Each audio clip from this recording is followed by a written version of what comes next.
Hello everyone and welcome to the Deeply Renegade podcast. My name is Molly, also known as the Deeply Renegade, and I'd like to welcome you guys to episode 250. Today is Sunday, October 21st, 2018, and I'm glad you could join me today.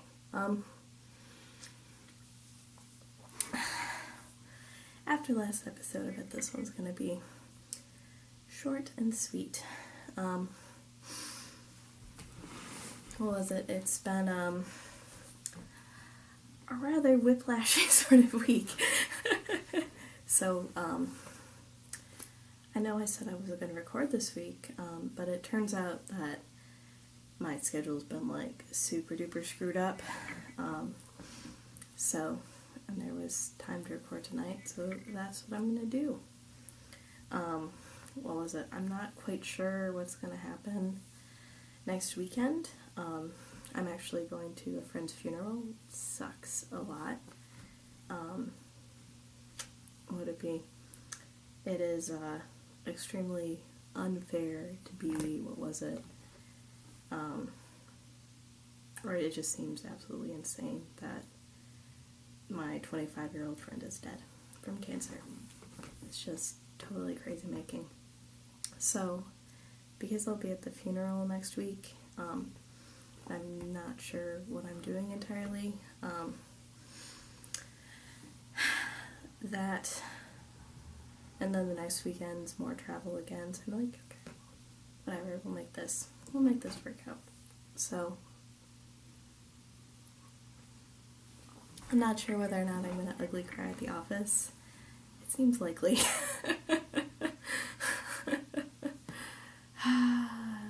Full of shenanigans. So, this weekend was my sister's wedding. She was very successfully married off, and, what would it be? And we got to figure out how to try to dance Ethiopian style. I think I just did, a shoulder drop.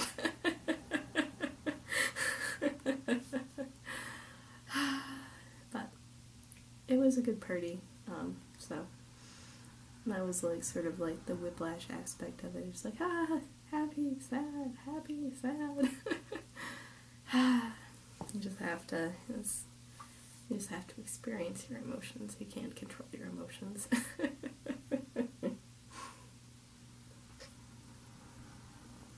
So, I primarily worked on my sizzle pop this weekend. It seemed to be the right project to take out, and it seems like it's getting bigger. When I was at the airport, it seemed like it was shoulder width, so I think I did another repeat between the airplane and driving back home. So, luckily, my husband drove us back home, so that was good. So, it's coming along. You can sort of see how the stripes are sort of changing now. They're much, much shorter blips of stripes. Whereas the back, you can probably actually see on the camera better than you can in real life how the purple side is much more subtle looking.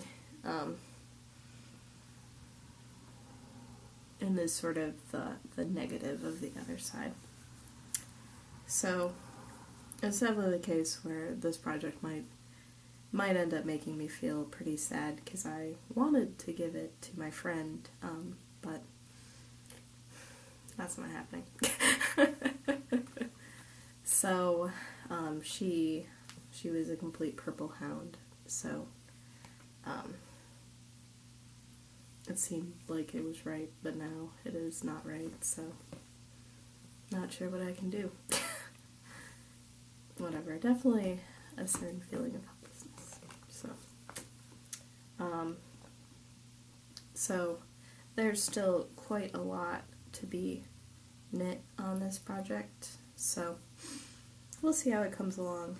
What was it, or it's just gonna end up being something very mindful.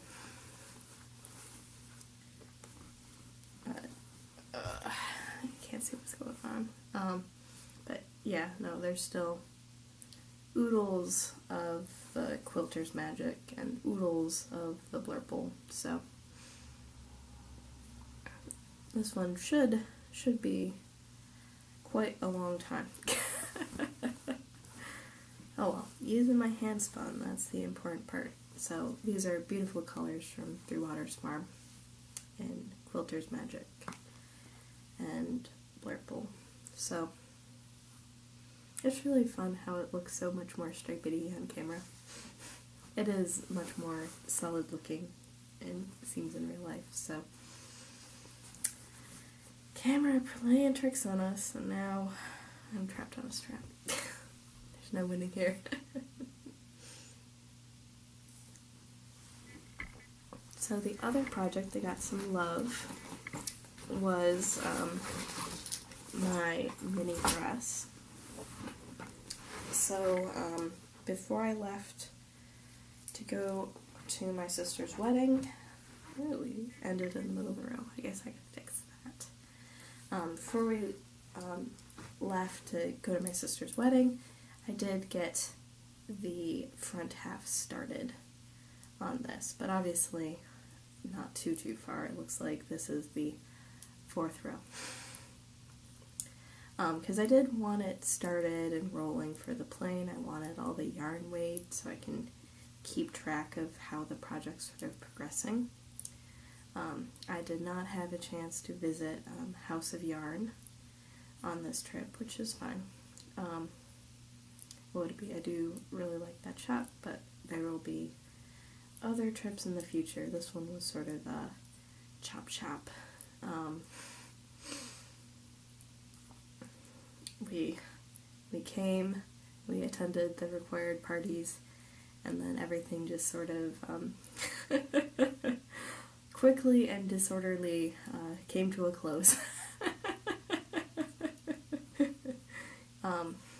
What is it? My family can be, what would it be, a little notorious for the after party, but I have never attended a post-wedding after party.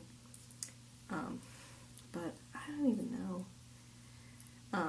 It was the case where the sister that got married was fine. The sister who was matron of honor got sick. My brother-in-law got sick. Oh, there was probably much unhappiness in the land, so I was thinking I was going to run into my parents sometime today. Nope. They were already back in Kentucky, so whatever. But I did get to have breakfast with my grandparents, so that was nice. They are taking a very leisurely trip down to Florida because they're snowbirds, and they are stopping at every single possible touristy opportunity along the way, which makes me feel very proud. So they are, I don't know what their Tennessee, or if they had many Tennessee activities, but they're planning on going to Asheville and seeing the Biltmore and going down the Mountain Parkway and all of that other fun stuff. I think they're also going to Savannah, so they're not taking the direct path at all, but that's good. They are trying to do the whole drive in 15 hours. So I think last I showed you, I had finished the back of this, and if I had not finished the back of it, I did. So we're definitely got some shape here and definitely looking like a dress. I decided to do the line of white, which looks a little bit silly on this end, but looks fine in the blue, and that's most of it's blue anyways, so we're just gonna go with it. And I've started on the front, so I will not have as much shaping on the front, so I just finished the 4th row, and I'll probably have to do some detangling now. but this should be on autopilot for quite some time, so I'm just going to be increasing every 8 rows until I get the right number of rows, which I can count. So this one didn't get a lot of work. I don't even know if I worked on it in the plane or not. I have like all this cold medicine I've been using. So I decided to start with the smaller ball just to, I guess, break it up a little bit differently. So we'll see how far this small ball gets me. Not that it really matters in the end, but maybe then I can be more strategic about where I break it and break it at the end of a row instead of in the middle of a row, because that would look funny. So this is Fiber Natura Linen in the Regatta turquoise and silver colorways, and this is a really nice, I'm really enjoying working with the linen, way more than I thought possible. Like, because you, like, I don't know, like, perhaps this is a uniquely southern thing, but it'd be the case where it's definitely, like, available in the yarn shops, and you, like, go up to the ball and you're like, not wool.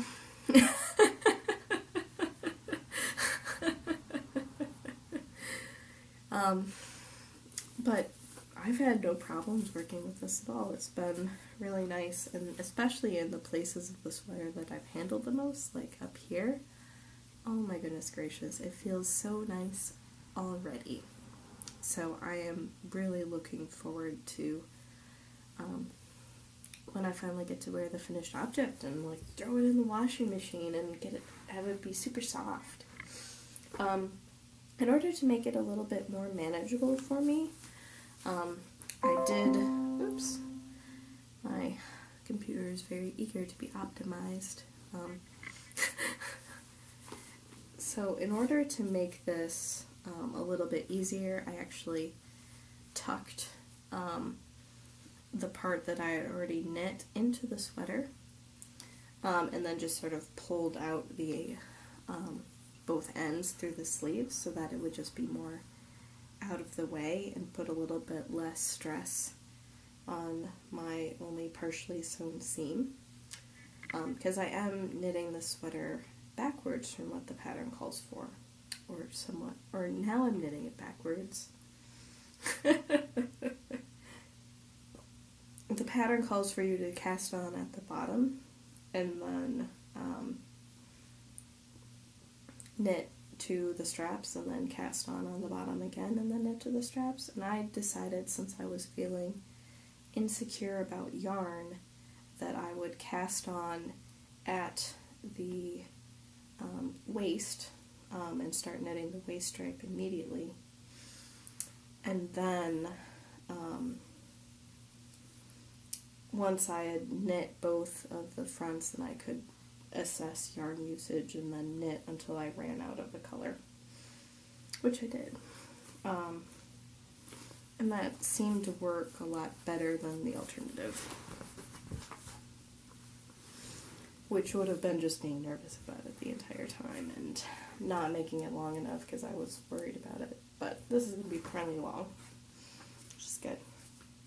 So what I ended up doing was I took this end and I tucked it in just so that the sweater would be a little bit more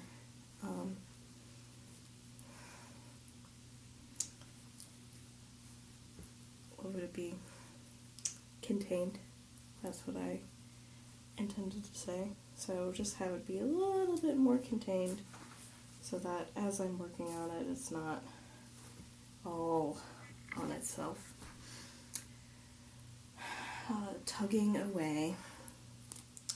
So, not that the sleeve looks too crazy, and I have a lot of, all of my bulb stitch markers seem to be attached, so that's also sort of keeping things contained as well.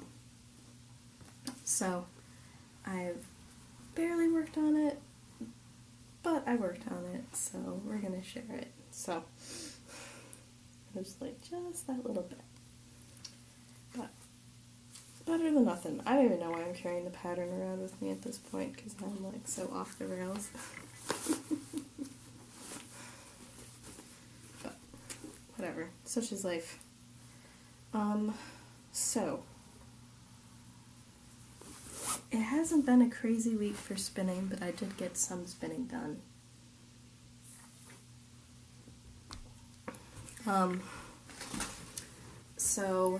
I decided to take my supported spindle with me on the trip, and I did do a little bit of supported spindling. So I'm really liking this this setup, which has the this handle that I can stick between my legs, and then I spin in the ceramic bowl. Apparently it would have been better if I had had a wooden bowl, but oh well. I'm not really seeing any wear on my spindle right now, so I think it'll be okay. And after the podcast last week, I was wondering how far I'd even gotten on the project in the first place. So this is my KCL Woodwork supported spindle, and it's a convertible, so it can convert from a drop spindle tip to a supported spindling tip. And then it has separate shafts. So when I fill up this shaft, I will be able to attach another one. So, and then the fiber I'm spinning is Ross Farms. What? Hog Island. So this is full of vegetable matter. It is. I'm simply telling you guys. There's all sorts of veg in this. I don't even know if it's even really showing. It's like we have to bring it really close to the camera. Yeah. But it is a really springy and fun wool to spin. It is totally unlike anything I've tried before. It's making a very bouncy and elastic fiber, and because I'm spinning it supported, I'm doing a very good job of not adding too much twist. That has been my spinning downfall recently, is that I am adding too much twist. The other nice thing is that with the supported spindling, I'm getting a chance to work on like a supported long draw technique. So I've been actually just parking and drafting. So I can have it spin and draft at the same time, but I'm pretty happy with what I'm getting with the park and draft.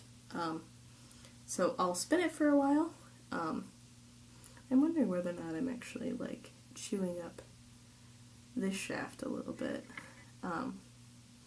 Might be an interesting question for the spindle maker, Ken. I can also check it with my other ones too. So I am spinning this for a while, building up twist, and then I draft it out. And then I'm just sort of pulling on it for a while until it seems like it's getting a little crazy, and then I add some more twist, and then I will repeat. And then as an intermediate thing, I build up a cop at the top, and then when it seems like it's a good time, then I end up putting it on the main cop on the bottom. So, because it would be annoying to keep on building the bottom cop, because I'm tending to work sort of in a 1 to 2 foot range. So at the beginning, there's probably just like maybe an inch between the fiber and my spindle, and then it might be 1 to 2 feet before I decide to wind it onto the mini cop. So I'm building up at least a little bit of fiber before I put it on. I was excited to discover that I was actually a quarter of the way through the project. So I weighed my fiber. I started off with 2 ounces, and I had 1.5 ounces left, and I've spun a little bit since then. So I feel like that's a perfectly fine amount of spinning. I was afraid that I was going to weigh it and it was going to be like approximately rounding error, because I couldn't really tell how big my ball was. But no, it's fine. I will, what was it? Oops. I set a timer for myself.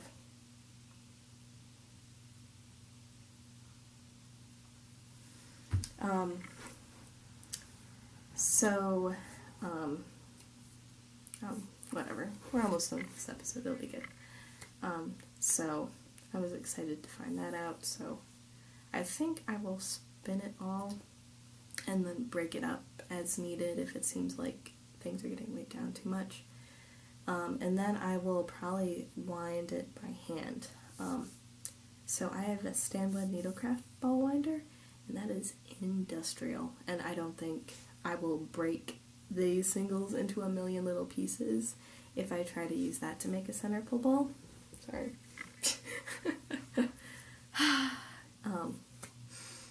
So, as such, it's probably safer to hand wind something for that, and then we'll be good to go.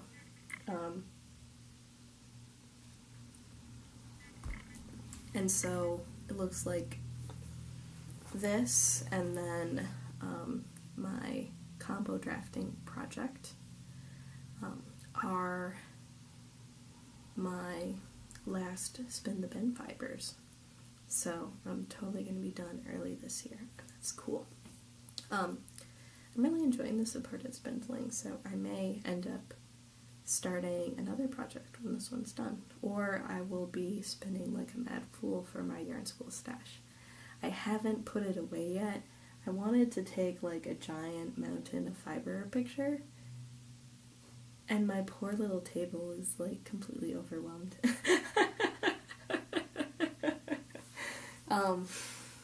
So I will do that. It'll be okay.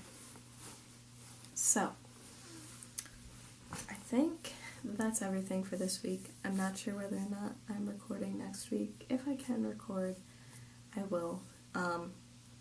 Would it be? It's definitely hard to predict when, whatever, or what's going to happen exactly. I will at some point discover what's going on, and then I will have better information.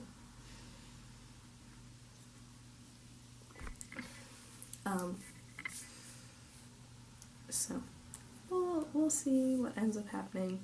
I think the odds of me recording the first weekend of November are low, but whatever. Sometimes you can't predict these things. You can just have like a vague idea, because I thought I wasn't going to record it all today, and it was a non-issue. So that's what I get. I just think the whole weekend's blocked off, and that's not true. So with that, I hope you guys have a lovely week, and I look forward to talking to you guys soon. So take care, guys. Bye-bye.